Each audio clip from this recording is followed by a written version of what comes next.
दोस्तों नमस्कार, मेरे टिप्स सिग्नम चैनल में आपका स्वागत है। दोस्तों महाभारत में जो जितने पात्र हैं वो बहुत ही जीवंत हैं दोस्तों, चाहे वो कौरवों की तरफ से हो या पांडवों की तरफ से हो, उन सब में एक रहस्य छुपा हुआ है। दोस्तों महाभारत के जो योद्धा हैं उनकी जो गाथा है केवल गाथा तक सीमित नहीं है, जबकि उनका संबंध सीधे हमारे जीवन से आज भी है।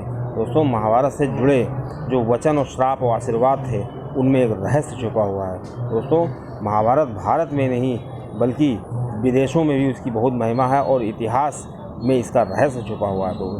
दोस्तों महाभारत में कई ऐसे व्यक्ति थे जो अपने आप में अद्भुत थे, उनमें काफ़ी रहस्य छुपे हुए थे और उनमें बहुत ही अद्भुत शक्तियाँ थीं। दोस्तों कुछ पात्रों के बारे में मैंने पिछले वीडियो में बताया था कि सहदेव जी के अंदर एक ऐसी क्षमता थी कि वो भूत भविष्य और वर्तमान तीनों को देख सकते थे, क्योंकि उनके जो पिताजी पांडु जी जो थे बहुत ही ज़्यादा ज्ञानी थे। वो चाहते थे कि उनके पुत्र जो हैं उनके शरीर को खाएं। तो दोस्तों सिर्फ सहदेव जी ने हिम्मत दिखाई थी और ऐसा करने के बाद उनको काफ़ी ज़्यादा ज्ञान हो गया था। लेकिन श्री कृष्ण जी ने जो है मना कर दिया था, ऐसा कहा था कि अगर तुम भविष्य की बातें बताओगे तो मैं तुमको श्राप दे दूँगा। दोस्तों क्योंकि श्री कृष्ण जी को डर था कहीं ऐसा ना हो कि ये जो युद्ध का जो परिणाम है पहले ही पोल खोल दें। दोस्तों दूसरे थे बर्बरीक। दोस्तों बर्बरीक जो है वो श्री भीम जी के पोते थे और दोस्तों उन्हीं को खाटू श्याम जी के नाम से जाना जाता है। दोस्तों ये बहुत बड़ा दानी था, इन्होंने श्री कृष्ण जी को अपना सरदान दे दिया था, शिवदान दे दिया था। दोस्तों श्री कृष्ण जी ने भी उनको एक वरदान दिया था कि तुम्हारी पूजा होगी हमारी तरह होगी, जैसे स्वयं की जैसे मेरी पूजा होती है और भविष्य में ऐसा होगा। दोस्तों ऐसा हुआ भी।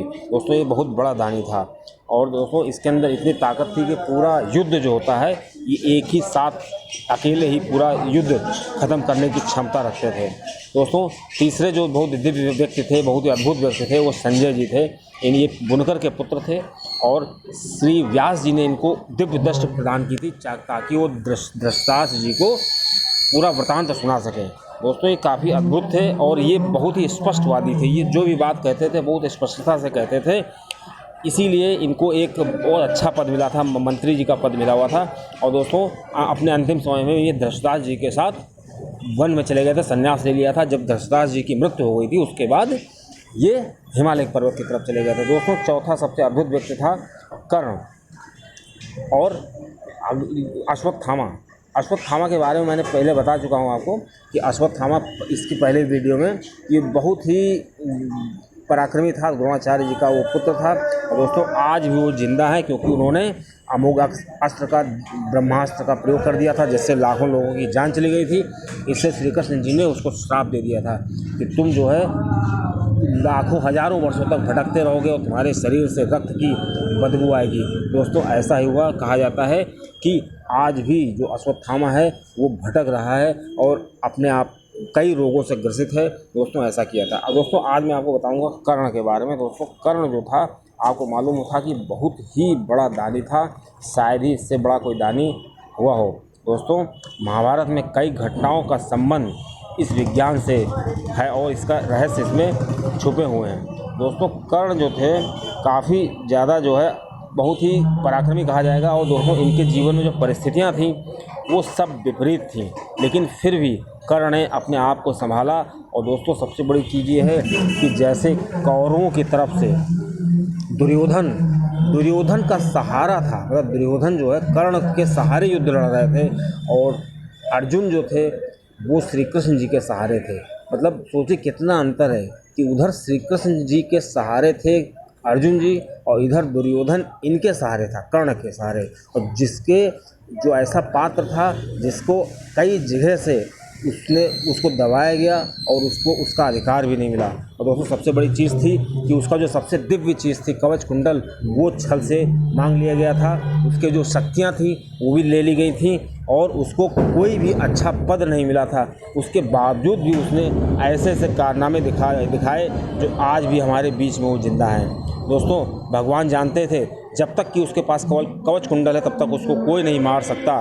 दोस्तों ऐसा होने पर वो भी चिंतित हो गए, श्री कृष्ण जी चिंतित हो गए। तो श्री कृष्ण जी ने सोचा कि इसका कवच कुंडल किसी भी तरीके से हथियाना है, लेना है। दोस्तों तो ऐसा कर किया उन्होंने कृष्ण जी ने ब्राह्मण का भेष बनाया और कृष्ण जी ने ब्राह्मण का भेष बना के इंद्र को सलाह दी कि तुम जाओ और इससे कवच कुंडल मांग के लाओ। तो इंद्र ने ब्राह्मण का भेष बनाया और लाइन में खड़े हो गए। सबसे पीछे ब्राह्मण को देख करके कर्ण ने कहा, आपको क्या चाहिए विप्रवर?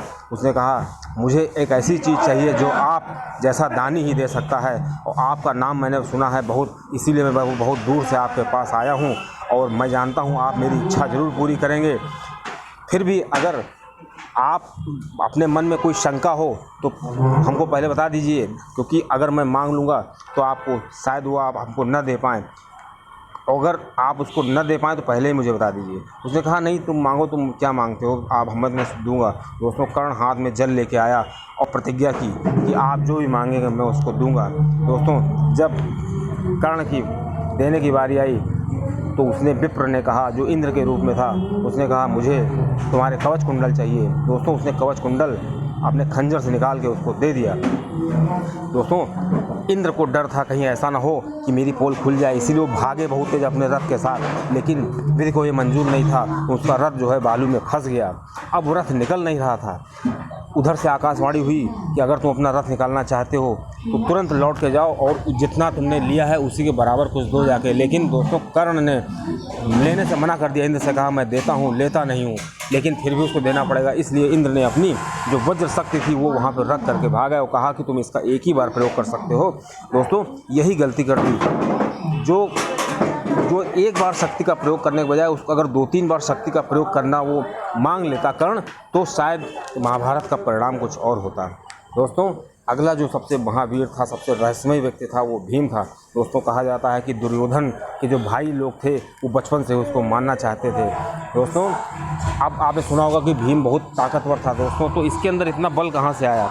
उसको हुआ ये था कि बचपन में ये लोग खेल खेल रहे थे, उसी में दुर्योधन ने क्या किया, इनको मारना चाहता ही था, इसको जहर खिला करके गंगा नदी में फेंक दिया। दोस्तों, गंगा नदी में बहते बहते ये पाताल लोक पहुँच गए और पाताल लोक में इसकी जो मुलाकात हुई वो नागों से हुई। और दोस्तों, चूँकि नाग थे वो इसको नोचने लगे। दोस्तों, नाग जहरीले थे और इसके अंदर पहले से जहर था भीम के अंदर। तो भीम का जहर जो शरीर के अंदर था और जो नागों का जहर था वो दोनों काट समान हो गई। तो क्या हुआ, जहर का असर नहीं हुआ, धीरे धीरे ये सही हो गए। सही होने के बाद क्या हुआ, ये नागों को मारने लगे। दोस्तों, जब नागों को मारने लगे तो ये खबर जब नागराज के पास पहुंची, वासुकी जी के पास, तो वासुकी जी ने सोचा कि कौन है, चलो देखते हैं। दोस्तों, वासुकी जब देखने आए तो उनके साथ आर्यक नाग भी थे। और आर्यक नाग को लगा कि अरे ये तो मेरा कोई जाना पहचाना व्यक्ति है। दोस्तों, आर्यक नाग जो थे वो भीम के नाना थे। जब आर्यक नाग को पता चला कि हमारे नाती के साथ ऐसा बर्ताव किया है दुर्योधन ने, दोस्तों उन्होंने कहा कि मैं तुम्हें ऐसा बलवान बना दूंगा कि तुम सबको हरा दोगे। दोस्तों, उन्होंने ऐसा रस पिलाया उसको, कुंडों का रस पिलाया, जिससे कि भीम के अंदर 1000 हाथियों का बल आ गया। दोस्तों, भीम से ज़्यादा जो ताकतवर था केवल उसका जो पुत्र था, वही ताकतवर था घटोत्कच। दोस्तों, वो इतना ताकतवर था कि पूरा युद्ध अपने एक ही पड़ने में एक ही तरह से ख़त्म कर सकता था।